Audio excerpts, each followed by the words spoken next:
InsyaAllah sama-sama kita share kuliah untuk Surau Kementerian Kerja Raya Kuala Lumpur. Kita share dulu insyaAllah untuk Surau Kementerian Kerja Raya.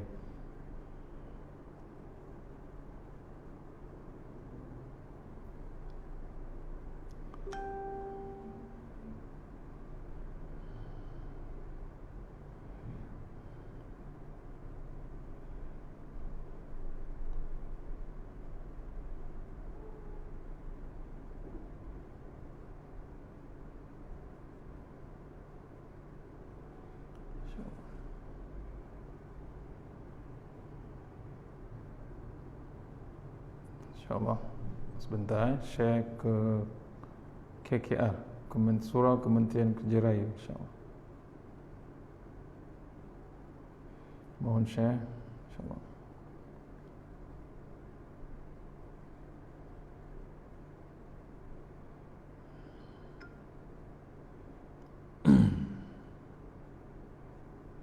Share dulu insyaAllah.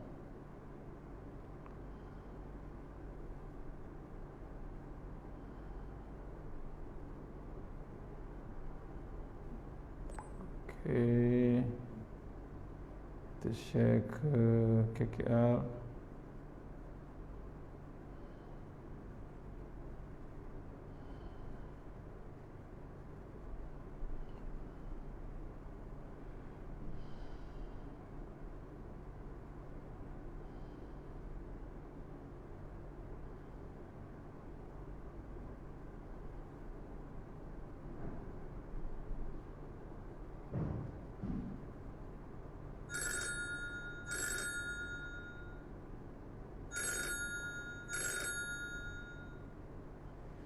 Sebentar, saya ada online kuliah. Okay, thank you.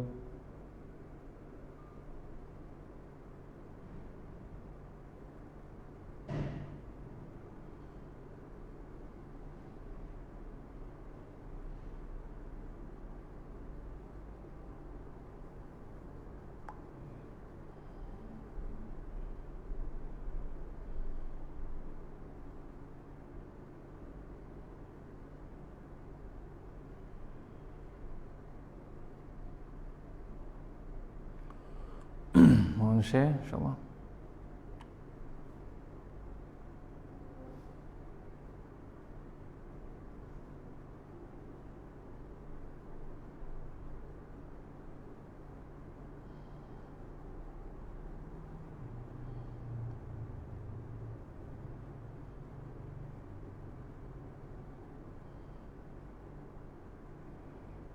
Mohon sebentar, saya tengah share dengan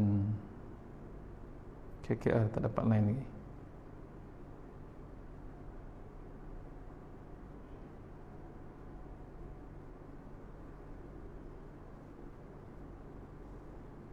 KKR.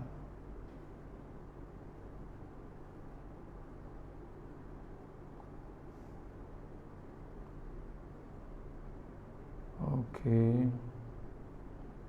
Alhamdulillah. Okey, insyaAllah.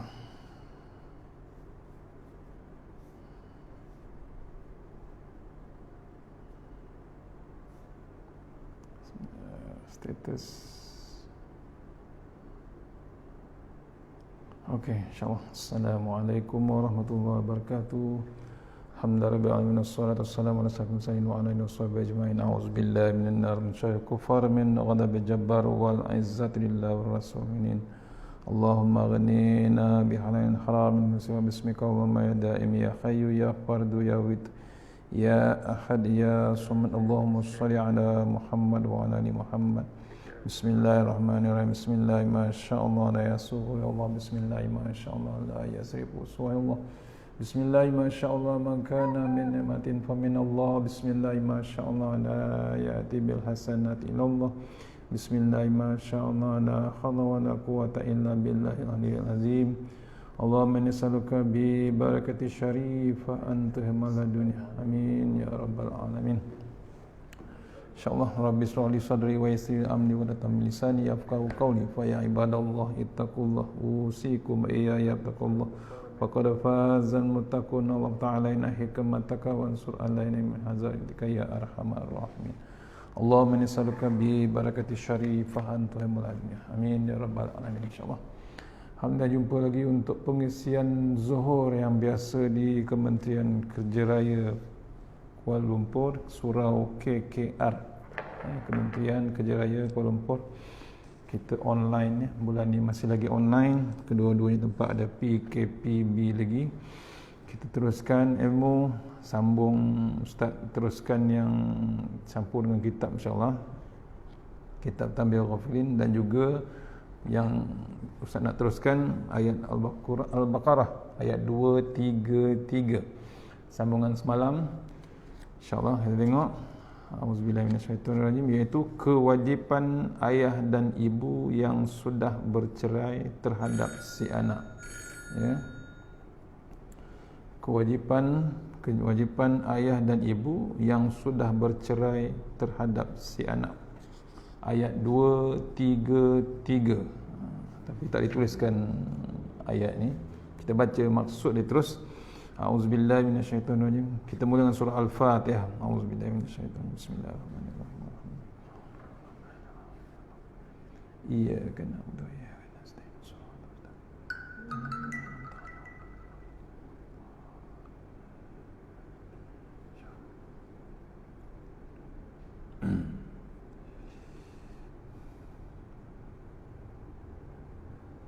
Ustaz cari dia punya ayat insya-Allah 233.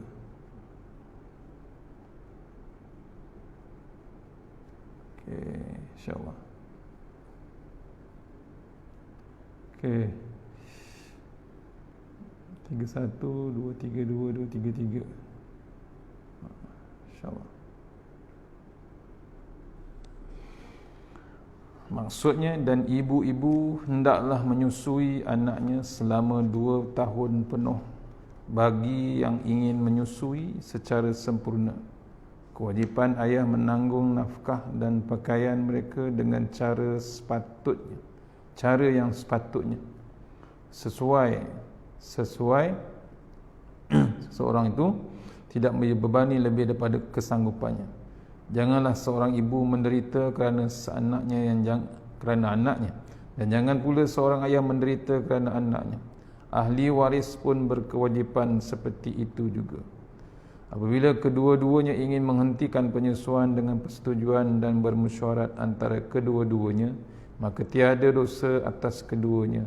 Dan jika kamu ingin menyusukan anakmu kepada orang lain, maka tiada dosa bagimu memberikan pembayaran dengan cara yang patut. Bertakwalah kepada Allah dan ketahuilah Allah bahawa Allah Maha melihat apa yang kamu lakukan. Ni ayat 233 ya, panjang ayat ni.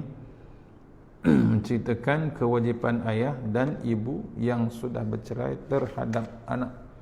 Bila bercerai, kesannya kepada anak, tapi tanggungjawab masih lagi tak terlepas. Ini yang hebatnya ya. Islam hebatnya, tanggungjawab tidak terlepas. Sampai itu kita mohon share, KKR mohon share kupasan ayat setelah selesai menjelaskan masalah penceraian, rujuk dan iddah. Maka pada ayat ini pula Allah SWT menjelaskan mengenai masalah berkaitan ibu yang diceraikan dalam keadaan menyusui anaknya. Ada setengah yang masih lagi menyusu. Itu yang hebatnya, kesannya, impak dia macam-macam lah. Ini melibatkan hukum yang penting, ar-rada'ah. Mesti diingatkan bahawa apabila berlakunya perceraian, suami tetap menjadi ayah kepada anak dan isteri. Menjadi ayah kepada anak, dan isteri tetap menjadi ibu kepada anak. Dua-duanya masih lagi tidak terlepas dengan tanggungjawab. Hubungan ini tidak akan terputus sampai bila-bila. Peraturan ini perlu difahami dan janganlah ada yang cuba untuk memutuskannya. Tak boleh lari, tak boleh skip. Kadang-kadang orang boleh dah mendapat anak, tinggal macam tu, pasal penceraian tinggal macam tu aja. Susah nak menjawabnya nanti. Ini adalah kerana kes perceraian di mana ada pasangan yang sudah bercerai. Mereka cuba memisahkan hubungan antara ibu dengan anak-anak atau ayah dengan anak-anak. Sebenarnya jika ingin menuju ke syurga, pasangan suami isteri ini perlu menjadi orang yang soleh dan solehah dan ikutlah panduan Allah Subhanahu Wa Taala. Ini sekarang berlaku. Ibu rebut, ayah pun rebut, dua-dua tak jadi soleh. Berebut mangsanya tersepit anak. Justru ayat ini memberi panduan kepada seseorang ibu untuk menyusui anaknya. Menyusui anaknya dengan sempurna. Apakah panduannya? Wal walidatu yurdi'na auladahunna haulaini kamilain, iaitu dan ibu-ibu hendaklah menyusui anaknya, menyusui anak-anaknya selama 2 tahun penuh. Itu complete set, cukup time yang sebenarnya 2 tahun. Hendaklah si ibu yang diceraikan untuk menyusui anaknya selama 2 tahun penuh jika ingin menyempurnakan penyusuannya. Jangan pula berfikir untuk membuang anak disebabkan perasaan benci kepada ayah. Ini sudah berlaku zaman sekarang. Benci dengan pasangan, tak bertanggungjawab. Tu yang belum berkahwin, yang dah kahwin, yang belum kahwin pun sama juga. Tinggal, buang, lempar, macam-macam. Manakala kewajipan ayah pula ialah menanggung nafkah selama 2 tahun seperti menyediakan lampin, susu dan lain-lain keperluan anak yang lain. Ini bukan pilihan tetapi suruhan daripada Allah Subhanahu Wa Taala. Ini kadang-kadang disalahartikan, mahkamah yang suruh, walhal Allah yang suruh. Dah wajib dah sebagai ayah, sebagai ibu. Ini kadang-kadang dia salah arti.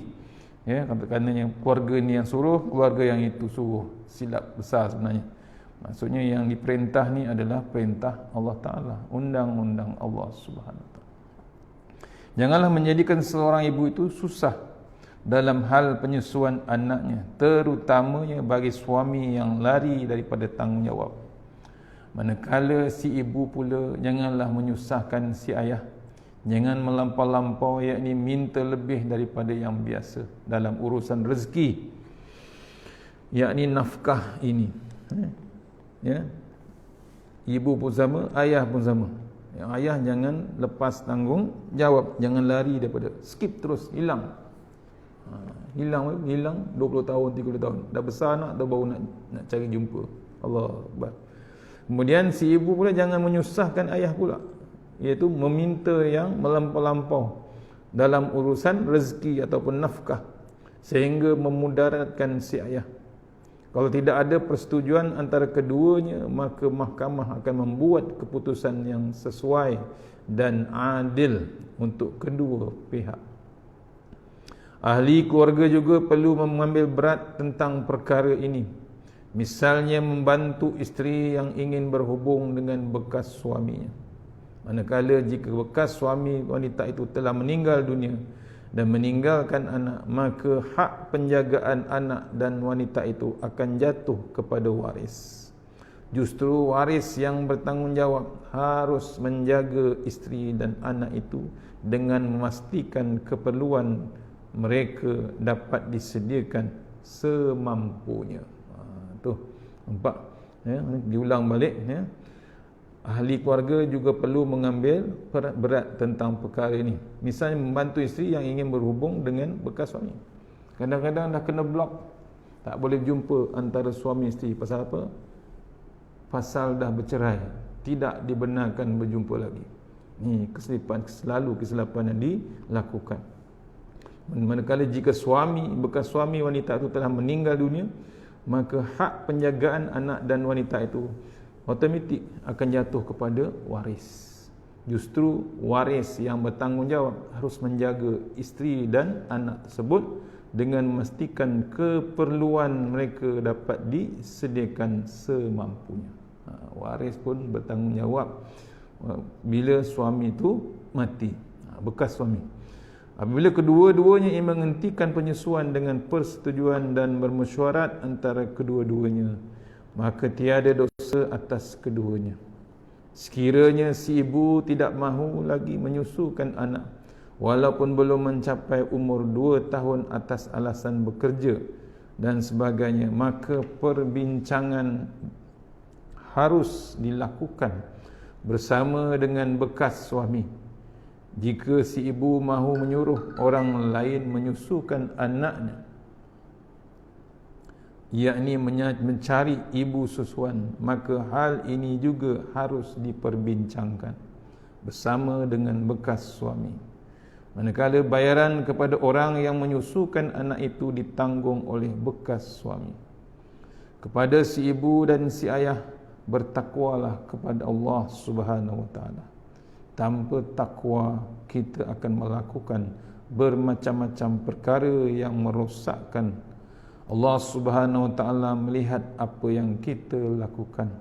Allah Subhanahu wa taala lihat suami masih menyara keluarga walaupun sudah bercerai.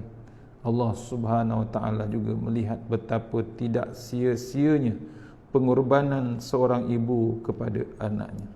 Ini peringatan untuk kita, ya, jangan kita melampaui batas, jangan kita tidak ketahui walaupun dah bercerai, berpisah, tapi pastikan kita terus bertakwa dengan Allah Subhanahu wa taala.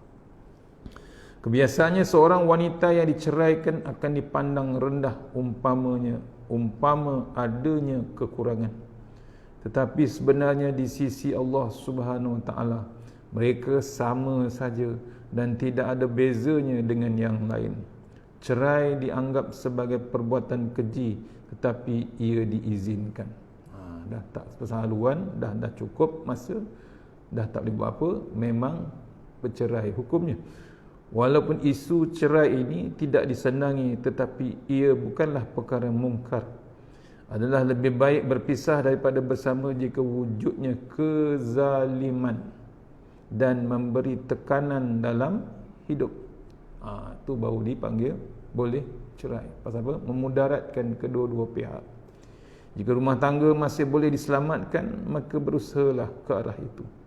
Andai tidak mampu diselesaikan kedua pihak, maka carilah orang ketiga yang boleh dipercayai. Semoga kembali bersatu dan diberkati jua hendaknya. Maksudnya kalau boleh cari orang-orang yang sepatutnya kita minta nasihat. Jangan terus-terus buat keputusan, tuan-tuan dan puan. Ya, kadang-kadang perceraian ni bukan berlaku di kalangan anak muda yang baru berkahwin. Kadang-kadang berlaku di kalangan yang dah pencen pun boleh bercerai. Pasal hilang bab sabar, hilang bab ketenangan. Ni. Jaga bab kita dengan Allah Subhanahu wa taala. Itu diminta pada kita. Ayat ini mencerahkan kita pada ayat Allah supaya kita bergantung dengan Allah Subhanahu wa taala. Cari orang yang sepatutnya kita boleh dapat nasihat sebelum membuat satu-satu keputusan. Mesej ayat tersebut, ya, penting daripada ayat ini. Yang pertama, perintah bagi seorang ibu untuk menyusui anak-anaknya. Yang kedua, penjelasan mengenai batasan yang paling lama untuk menyusu, iaitu 2 tahun. Yang ketiga, boleh mengambil upah untuk menyusu. Ada ibu susu tumpang. Yang keempat, memberi nafkah daripada saudara untuk saudara dalam keadaan memerlukan. Ya, waris tu boleh menanggung, ya, bertanggungjawab untuk memberi keperluan kepada waris ni yang ditinggalkan. Yang kelima, ketentuan Allah Subhanahu wa taala adalah yang terbaik untuk dilaksanakan. Itu maksudnya Allah dah tentukan, kita pastikan kita laksanakan. Yang kelima, mesej ayat ini, penceraian antara suami dan isteri hendaknya tidak membawa masalah anak. Bila bercerai, jangan dibiarkan anak tersebut. Tapi kebanyakan di kalangan kita sekarang ni, bila bercerai, anak itu yang menjadi mangsa yang hebat. Tersepit di tengah-tengah, terbiar di tengah-tengah masyarakat. sekarang masih lagi berlaku, ya, berlaku yang amat hebat. Bimbang kita besok keadaan anak tersebut. Sebab tu bila bab penceraian, pastikan kita dalam keadaan takwa juga. Maksudnya takut betul dengan Allah Subhanahu Wa Taala. Tanggungjawab tu yang sebenarnya. Yang ketujuh, ayat ini bermesejkan ayah wajib memberi nafkah kepada anak dan ibu selama menyusui. Kewajipan ayah untuk memberi nafkah, jangan ditinggalkan anak macam tu aja. Yang ke-8, Islam sangat memerhatikan kehidupan anak agar membesar menjadi anak yang soleh, sehat dan pandai. Ni hebatnya Islam, jaganya keluarga, tak bercerai pun masih lagi penjagaan diteruskan. Sebab tu kena jaga bab Al-Quran kita ni. Ni mesej pada ayat 233 silap saya. 233 insya-Allah. Tu resolusi ayat Al-Baqarah daripada 231 hingga 233, saya bacakan poin dia saja. Jangan memperolok-olokkan ayat Allah dalam keluarga. Bila bab kekeluargaan tu, pastikan kita jaga ayat Allah Ta'ala. Ada perintah, ada perincian. Jangan kita biarkan, jangan kita buat fatwa sendiri, jangan main-main dengan ayat Allah Subhanahu Wa Ta'ala. Yang kedua, perbanyakkan memperingati nikmat Allah, daripada nikmat besar daripada Allah Subhanahu Wa Ta'ala, iaitu Al-Quran dan As-Sunnah, bagi menguruskan keluarga. Jangan kita biarkan keluarga tanpa Al-Quran. Fahami hak susuan bagi ibu dan atau isteri dengan baik. Kena renung kita pasal apa? Ni pentingnya Al-Quran. Saya baca sikit faedah, faedah, fadilat dan kelebihan membaca Al-Quran. Pertama, diharuskan cemburu terhadap orang yang mahir dengan Al-Quran. Bila baca Quran ni tuan-tuan, ya, tadi baru selesai My Quran Time, cemburu kita tengok. Diharuskan kita cemburu orang yang boleh baca Quran dengan mahir. Yang kedua, merupakan perniagaan yang menguntungkan, seperti dalam surah Al-Fatir ayat 29. Sesungguhnya orang-orang yang selalu membaca kitab Allah dan tetap mendirikan sembahyang serta mendermakan dari apa yang kami kurniakan kepada mereka secara bersembunyi atau secara terbuka, mereka yakni dengan amalan yang demikian mengharapkan sejenis perniagaan yang tidak akan mengalami kerugian, iaitu Al-Quran. Ini satu pesanan. Pasal apa? Kena ada bab akhirat, pasal kita akan jumpa bab kematian. Saya baca sikit kitab Tanbihul Ghafilin untuk surah KKR, iaitu bab nombor 2, ya. Bab 1 tak habis lagi, tapi saya tak ingat mana bab tu berhenti. Kita baca terus bab nombor 2, tengok kita kena ulang balik secara offline nanti, iaitu beratnya maut dan kengeriannya. Tu antara satu lagi persiapan kita, iaitu persiapan yang paling hebat, iaitu bab kematian kita. Auzubillahi minasyaitonirrajim. Abu Laits meriwayatkan dengan sanad jadi Anas bin Malik radhiyallahu an berkata, Rasulullah SAW bersabda, man ahabba liqa Allahi ahabballahu liqa'ahu, wa man kariha liqa Allahi karihallahu liqa'ahu. Siapa yang suka bertemu kepada Allah, maka Allah suka menerimanya. Dan siapa yang tidak suka bertemu kepada Allah, Allah juga tidak suka menerimanya. Sabda Rasulullah SAW. Ya. Siapa yang tidak suka bertemu dengan Allah, maka Allah juga tidak suka. Siapa yang suka bertemu kepada Allah, maka Allah suka menerima. Dan siapa yang tidak suka bertemu kepada Allah Ta'ala, Allah juga tidak suka menerima. Suka tak suka tetap, suka tak suka tetap mati. Itu masalah besar kita. Suka tak suka, kita tetap akan mati. Allah lain. Tu kena renung kita. Kerana seorang mukmin bila dalam sakaratul maut mendapat khabar gembira bahawa ia diredai Allah dan akan mendapat syurga, Maka bila ia lebih suka segera mati daripada lanjut hidup, ia lebih suka segera mati daripada lanjut hidup, maka Allah menyambutnya dengan limpahan kurnia rahmatnya. Sebaliknya orang kafir ketika melihat seksa Allah yang akan diterimanya, ia menangis dan enggan, tidak suka mati. Dan Allah juga menjauhkannya dari rahmat dan akan menyiksanya. Ini beza orang mukmin dan orang kafir. Orang kafir lain. Orang mukmin bila sakaratul maut, dia dapat khabar gembira. Syaratnya takut betul-betul dengan Allah Subhanahu Wa Taala. Seronok dia dengan bab mati. Suka dia tak bertemu dengan Allah Taala. Contohnya Bilal bin Rabah. Waktu dia nazak betul-betul, Bilal ni seronok nak mati. Senyum, suka je. Sahabat tanya, seronok kau nak mati? Pasal apa seronok sangat? Suka sangat. Isteri pun tengok. Apa kata Bilal?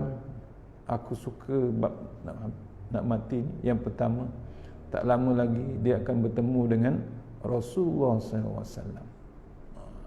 Pasal Nabi dah wafat sebelum Bilal, awal lagi. Yang kedua, dia suka bertemu dengan Allah Subhanahu. Dan yang ketiga, dia tahu dia nak masuk syurga.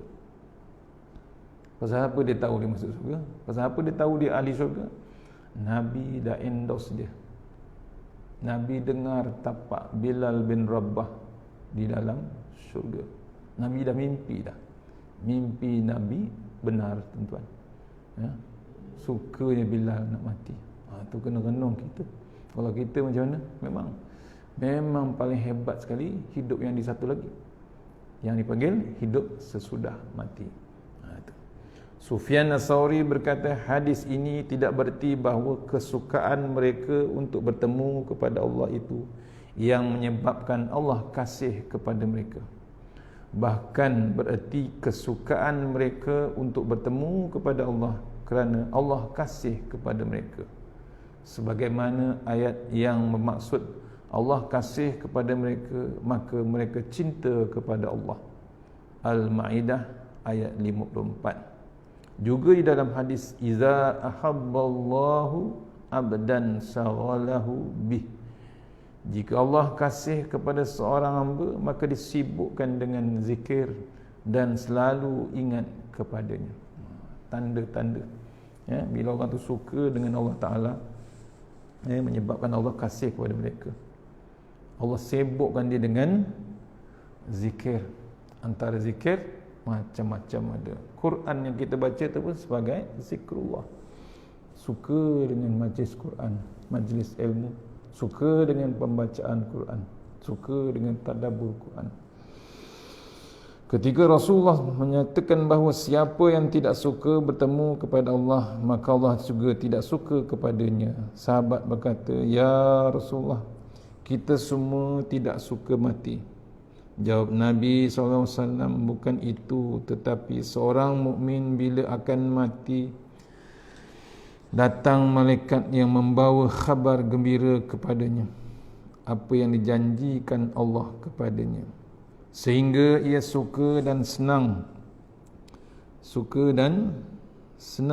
apa yang dijanjikan, iaitu akan bertemu kepada Allah Subhanahu Wa Taala.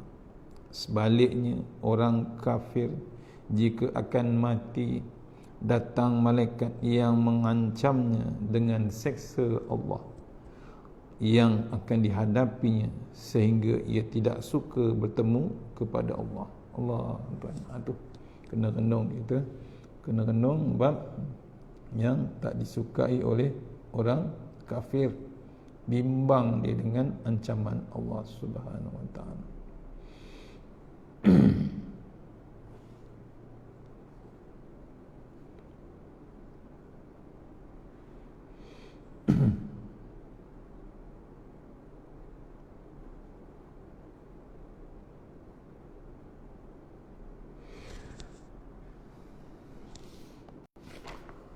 Abu Lais dengan sanadnya dari Jabir radhiyallahu berkata, Nabi SAW bersabda, hadisu an bani Israel wala haraja fa innahum qaumun qad kana fihimul a'ajib. Nabi SAW bersabda, kami boleh bercerita tentang Bani Israel dan tidak ada dosa kerana pada mereka itu telah terjadi berita yang pelik-pelik. Kemudian Nabi menceritakan berlaku sekumpulan Bani Israel keluar dari sehingga sampai ke satu perkuburan. Lalu mereka berkata, andai kata kita sembahyang di sini, kemudian berdoa kepada Tuhan supaya keluar salah seorang yang telah mati di sini, lalu menerangkan kepada kami bagaimana keadaan ketika mati, maka sembahyanglah mereka. Kemudian berdoa, tiba-tiba ada orang yang mengeluarkan kepalanya daripada kuburan berupa hitam, lalu bertanya, hai kaum, apakah maksudnya? Demi Allah, saya telah mati sejak 90 tahun, maka hingga ini belum juga hilang rasa pedihnya mati. Kerana itu berdoalah kamu kepada Allah, berdoalah kamu kepada Allah untuk mengembalikan aku sebagaimana tadi. Padahal orang itu di antara kedua matanya ada tanda bekas sujud. Allahu Akbar. Ni zaman Bani Israel dulu, ya, dia orang boleh hidupkan orang mati, mohon kepada Allah Taala dihidupkan orang mati tersebut. Akhirnya meraung orang tu pasal apa? Dia dah mati 90 tahun yang lepas, tapi masih lagi belum hilang bab rasa azab pedihnya mati. Tu sebab tu dipesannya kita supaya jaga bab kematian kita, hujung kematian kita, hujung hidup. Abu Laith berkata, siapa yang yakin akan mati maka seharusnya bersiap sedia menghadapinya dengan melakukan amal yang soleh, yakni yang baik-baik, dan meninggalkan amal kejahatan, iaitu yang dosa. Sebab ia tidak mengetahui bilakah datangnya mati itu kepadanya. Sedang Nabi SAW telah menerangkan pada umatnya supaya mereka benar-benar bersiap-siap menghadapinya, dan supaya mereka sanggup sabar dan tabah menghadapi penderitaan dunia. Sebab penderitaan dunia itu termasuk seksa dunia. Sedang seksa dunia ini jauh lebih ringan dibandingkan dengan seksa akhirat. Sedang maut termasuk, ya, maut termasuk dari seksa akhirat. Ni dipesan oleh sahabat, ya, siapa yang yakin akan mati maka seharusnya bersiap-siap sedia menghadapinya dan melakukan amal yang soleh, yakni yang terbaik, yang baik. Meninggalkan bab kejahatan. Dah tahu dah bab kematian kita, cari jalan untuk buat kebaikan. Sebab ia tidak mengetahui bilakah datangnya mati itu kepadanya. Masalah besar, kita tak mengetahui bab kematian kita. Kemudian sedang Nabi SAW menerangkan pada umatnya supaya benar-benar bersiap-siap. Nabi dah pesan, Nabi dah memerintahkan umatnya, dah terangkan pada umatnya untuk bersiap-siap untuk kematian kita, untuk menghadapinya, supaya mereka sanggup sabar menghadapi penderitaan dunia. Susah dunia, sekarang lagi hebat dengan COVID lagi. Sebab tu penderitaan dunia ni diceritakan termasuk seksa dunia. Ya, bab seksa dengan dunia ni, bab penderitaan ni maksudnya seksa dunia. Sedang seksa dunia ini lebih ringan jika dibandingkan dengan seksa akhirat. Seksa akhirat terlalu dahsyat, terlalu berat, terlalu hebat. Seksa dunia sementara saja. Tu. Kemudian sedang seksa dunia lebih ringan daripada seksa akhirat, sedang maut termasuk daripada seksa akhirat. Tu. Bila mati itu adalah bab seksa akhirat salah satunya.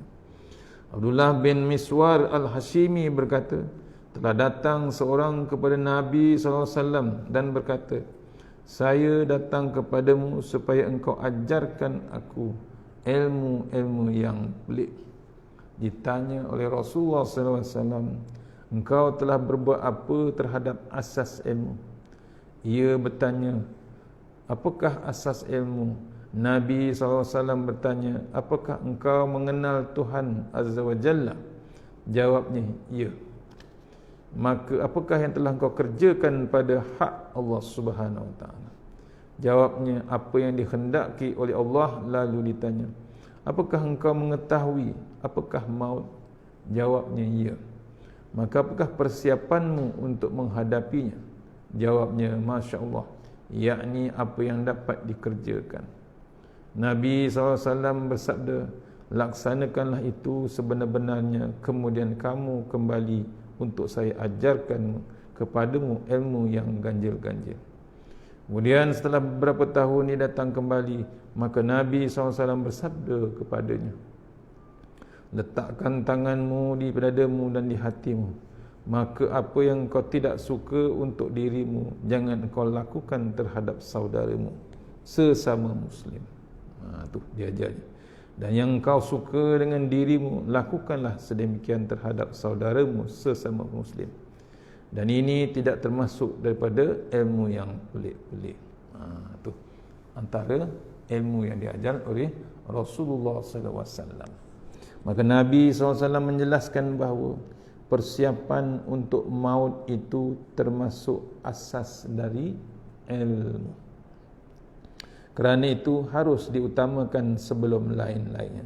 Ni ilmu tu tak ada lain. Ya, ilmu itulah yang menyelamatkan kita besok, memerisaikan kita, membekalkan kita pada hari maut kita besok. Itu persiapan yang paling hebat, iaitu ilmu, asas dari ilmu. Abdullah bin Miswar al-Hashimi berkata, Rasulullah SAW membaca ayat, "Faman yuridillahu an yahdiyahu yashrah sadrahu lil Islam wa man yurid an yudillahu yaj'al sadrahu daikan haraja ka'annama yas'adu fis sama." Maksudnya, kemudian Nabi SAW bersabda, maksudnya, maka siapa yang dikehendaki mendapat hidayah, dilapangkan dadanya untuk menerima Islam. Dan siapa yang dikehendaki oleh Allah kesesatan, maka menjadikan dadanya sempit, sukar, bagaikan akan naik ke langit. Al-An'am ayat 125.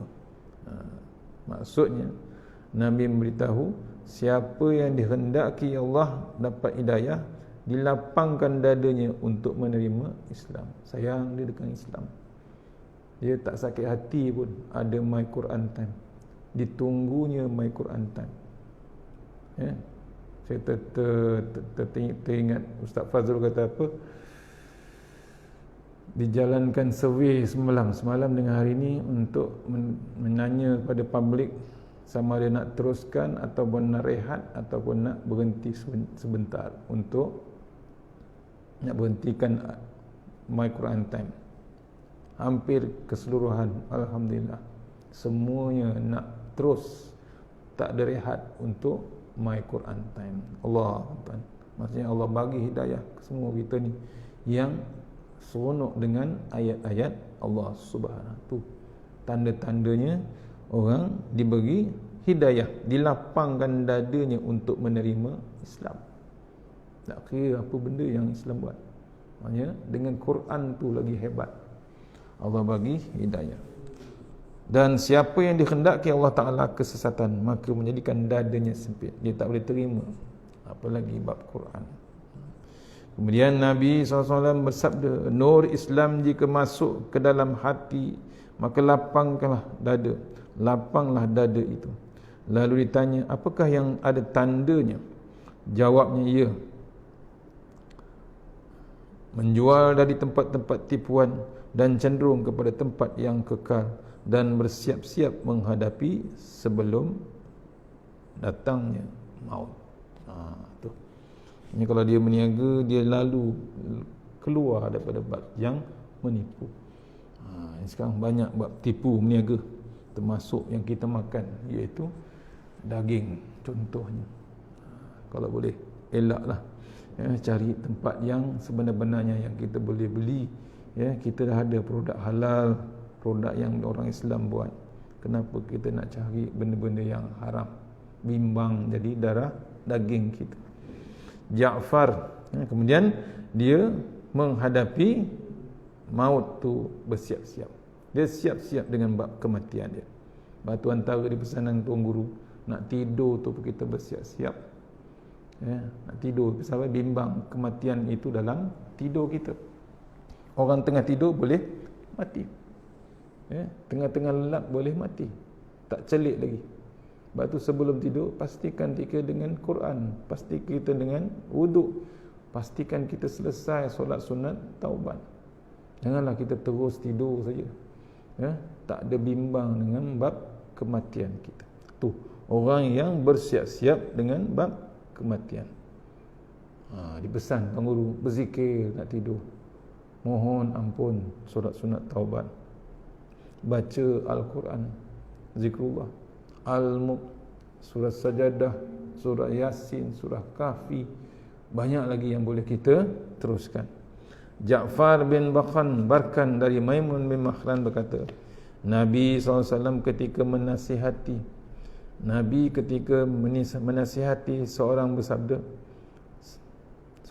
bersabda, Ightani hamsan qabla hamsin, syababaka qabla haramik, wa sihhataka qabla saqamik, wa faraghaka qabla syughlik, wa ghinaka qabla faqrik, wa hayataka qabla mautik. Ini popular hadis ni. Apa sabda Rasulullah? Popular. Hadis ni, pergunakan 5 sebelum tibanya 5. Bahasa sekarang, rampas 5 sebelum dirampas 5. Pergunakan 5 sebelum tibanya 5. Pertama, mudamu sebelum tuamu, dan sehatmu sebelum sakit, longgarmu sebelum sibuk, dan kayamu sebelum kekurangan, yakni miskin. Kemudian, hidupmu sebelum mati. 5 benda yang pesan oleh Rasulullah SAW. 5 perkara. Yang pertama, mudamu sebelum tua. Tengah muda ni, tengah pakai minyak wangi, tengah boleh bergerak, tengah boleh berjalan, boleh pergi office, boleh bergerak ke mana saja, sedap makan, sedap kita minum, sedap kita berjalan macam-macam. Tapi itulah masa yang paling hebat. Nabi pesan, pergunakanlah muda tu, dengan ilmu, dengan pencarian ilmu, dengan ibadah kita, dengan sedekah kita. Sedang muda ni, jangan kita dah tua tak terdaya. Masjid ke mana, surau ke mana, kita dah makin jauh dah. Masih lagi PKB, masih lagi tak boleh pergi masjid ramai-ramai lah. Jauh kita dengan Allah Ta'ala. Bimbang kita dengan keadaan semasa. Waktu muda ni lah kita pergunakan. Bila dah pakai minyak cap kapak, bila dah pakai minyak cap helang, bila dah kena urut selalu, dah tak terdaya. Bila dah pening kepala, belum tak terdaya kita. Bukan nak pergi masjid, nak naik motor, naik kereta pun tak terdaya. Muda sebelum tua. Yang kedua, sihat sebelum sakit. Ini tengah sihat, makan sedap, boleh makan berpinggan-pinggan, berani lagi nak makan daging, berani lagi nak makan kambing, berani lagi nak makan nasi, 1 pinggan besar, 1 dulang, tak ada masalah. Seafood kita makan, tengah sihat, selera masih ada, boleh bergerak ke sana kemari. Sihat, memang sihat Nabi kata pergunakan. Tengah sihat inilah kita masjid, tengah sihatlah kita ke surau, tengah sihatlah kita bangun malam, tengah sihatlah kita duha, tengah sihatlah kita baca Al-Quran. Nanti mata dah kabur, tak terdaya. Bukan Quran yang hilang tu, pandangan mata kita yang akan hilang nanti. Allah tarik satu-satu nikmat penglihatan. Sebab tu salah satu ubat mata kita, jaga mata kita ialah Al-Quran. Ya, bila dah berumur mata kita sakit, mata kita kabur, kendur mata, kantar makin lama makin kabur. Sihat sebelum sakit. Kaki boleh bergerak, teruskan dengan solat, teruskan dengan sujud. Dan yang ketiga, longgarmu sebelum sibuk. Maksudnya apa? Longgar maksudnya masa yang kita ada. Susah ustaz, masa tak ada yang lapang, sibuk kerja. Jangan. Kata tuan guru, Tuan Ibrahim Tuan Man, ya, apa dia kata? Jangan tak ada masa dengan Allah Subhanahu Wa Taala. Adakanlah masa dengan Allah Taala. Esok Allah ada masa untuk kita. Itu dipesankan, ya. Adakan masa untuk Allah Taala, esok akhirat Allah ada masa untuk kita. Jangan kita lepas pandang Allah tak ada. Memang tak nampak, tapi adakan masa untuk Allah Subhanahu Wa Taala. Tu longgarmu sebelum sibuk. Tengah sihat, tengah tak sibuk, tengah sibuk-sibuk kerja, solat juga. Jangan tuan-tuan dah berumur 50, 60, 70, 40, 30, pastikan kita sibukkan kita dengan Allah Subhanahu Wa Taala. Peringatan Allah Ta'ala terlalu hebat sekarang. Yang keempat, kayamu sebelum kekurangan, yakni sebelum miskin. Ini tengah kaya, ya, tengah kaya kita. Tengah apa? Kaya, boleh sedekah, boleh makan, boleh beli itu, boleh beli ini online. Walaupun PKP masih lagi boleh online. Macam-macam kita boleh beli. Apa salahnya kita sedekah, wakaf Quran, infak untuk masjid, wakaf untuk masjid. Pastikan, teruskan. Jangan tunggu kaya, kata Ustaz Rundin. Jangan tunggu kaya untuk bersedekah. Sedekah sampai menjadi kaya. Yang kelima, hidupmu sebelum mati. Hidup sebelum mati. Ni, masih hidup ni, gunakan sebenar-benarnya untuk Allah Subhanahu Wa Taala. Jangan dah mati. Mati habis, games over. Selesai masalah. Ni tengah hidup. Tapi jangan yakin sangat kita lama lagi hidup. Ya, kita jangan yakin sangat lama kita hidup. Kita tak tahu number kita. Belum dipetik lagi. Bila Allah petik saja, kita tarik semalam tadabbur Quran pasal sains, iaitu pasal makanan. Bila kita petik buah, makan buah sedap, kita makan, nak menunjukkan apa? Ingat terus, bukan makan kita tu, yang mencipta makanan tersebut. Tu Allah bagi kita petik buah. Yang kita bimbang sekarang, bila Allah petik nyawa kita, waktu tu lah dah tak boleh buat apa dah. Waktu tu tak boleh bersedekah, waktu tu tak sembahyang sembahyang Jumaat, sembahyang sunat, sembahyang tarawih, sembahyang apa, semua tak boleh sembahyang. Tahajud jangan harap lagi dah, habis. Itu yang kita sesal nanti waktu bila masuk dalam kubur. Menyesal tak sudah pasal apa. Waktu hidup, kenapa aku tak solat sunat, kenapa aku tak solat berjemaah, kenapa aku tak bersedekah, kenapa aku tak tolong orang, kenapa aku tak infak, kenapa aku tak bersedekah, kenapa aku tak bantu adik-beradik, kenapa aku tak bantu kerabat aku, kenapa aku tak buat kebajikan kedua orang tua aku.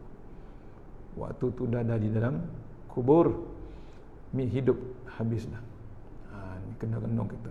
Maksudnya gunakanlah 5 benda tadi yang dipesankan oleh Rasulullah SAW. Okey, dah 45 minit ni. Okey, insya-Allah. Takat tukut. Maksudnya Nabi dalam pelajaran ini, Nabi menghimpunkan, telah menghimpunkan, Nabi SAW menghimpunkan ilmu yang banyak. Sebab seorang yang dewasa akan dapat berbuat yang tidak dapat dilakukan sesudah tua. Pemuda jika terbiasa buat dosa, sukar baginya menghentikannya jika telah tua. Kemudian seharusnya seorang pemuda menghentikan, membiasakan diri berbuat baik daripada masa muda supaya ringan baginya waktu bila dia telah tua. Demikian pula ketika sihat sebelum sakit. Seharusnya masa sihatlah digunakan untuk lebih rajin berbuat amal soleh. Sebab jika telah sakit pasti lemah badannya, kurang kekuasaan dalam mempergunakan, dalam kurang kekuasaannya. Kemudian kekuasaan untuk menggunakan harta kekayaannya. Bila ada harta, apa yang sepatutnya kita buat. Demikian pula dalam masa lapang sebelum sibuk, yakni sewaktu waktu kita masih ada masa, pergunakanlah masa untuk Allah Ta'ala. Ingat, adakan masa untuk Allah Ta'ala. InsyaAllah Allah ada masa untuk kita. InsyaAllah tak tukut hari ini untuk surau KKR, Kementerian Kerja Raya. Mudah-mudahan pengisian hari ini dapat kita bawa satu ayat Quran dan satu lagi ayat daripada kitab Tanbihul Ghafilin. Mana yang baik daripada Allah Subhanahu Wa Taala, yang lemah daripada saya sendiri. Kita sudahi surah Al-Fatihah. Auzubillahi minasyaitanir rajim. Iya kan. Surah Auzubillahi minasyaitanir rajim. Bismillahirrahmanirrahim. Allahumma anta rabbi la ilaha illa anta khalaqtani wa la hadika wa adika mastata'tu. A'udzubika min syarri ma sana'tu. Abdulaka bi ni'matika alayya wa abu bi dzambi faghfirli fa innahu dzunuba illa anta. Tahasanna bil jabbar wa tasanna bil malakut allazi la yamut isrif annal bala wal waba innaka ala kulli syai'in qadir. Allahumma tawwil a'marana wa sahih ajsadana wa nawwir qulubana wa sabbit imanana wa ahsin a'malana wasi' arzaqana wa ilal khairi qaribna wa anis syarri amrina wa qdi hawadina fid din wa dunya wal akhirah. Ya Allah, panjangkan umur kami, sihatkan badan kami, terangkan hati kami, tetapkan iman kami, elokkan amalan kami, luaskan rezeki kami, dekatkan kami kepada kebajikan dan jauhkan kami daripada kejahatan. Tunaikan hajat kami. Bismillahirrahmanirrahim. Bismillahirrahmanirrahim. La yasuqu ya Allah. Bismillahirrahmanirrahim. La yasrifu suwa ya Allah. Bismillahirrahmanirrahim. Man kana min ni'matin fa min Allah. Bismillahirrahmanirrahim. La ya'ti bil hasanati illa Allah. Bismillahirrahmanirrahim. La haula wa la quwwata illa billahil aliyyil azim. Bismillahirrahmanirrahim. Bismillahirrahmanirrahim. Bismillahirrahmanirrahim. La yadurru ma ismi azab. Bismillahirkafi. Bismillahirmu'afi. Bismillahirrahmanirrahim. La yadurru ma ismi sya'un fil awwala bis-sama'i was-sami'ul 'alim. Bismillahirrahmanirrahim. Ala nafsi wa dini. Bismillahirrahmanirrahim. Wa mali. Bismillahirrahmanirrahim. Ala kulli syai'in atani rabbi. Allahu akbar. Allahu akbar. Allahu rabbi la usyriku bihi syai'an. Azjaruka wa jalla tanaruka wa taqaddasat asma'uka wa la ilaha ghairu. Allahumma inni a'udzubika min syarri kulli jabbarin anid wa a'udzubika min syarri kulli syaitanin wa min syarri qada'is wa min syarri kulli dabbah anta akhizun bi nasiyatiha inna rabbi ala siratim mustaqim. Rabbana atina fid dunya hasanah wa fil akhirati wa qina azabannar. Wa sallallahu wasallam alhamdulillahi rabbil alamin. Insyaallah.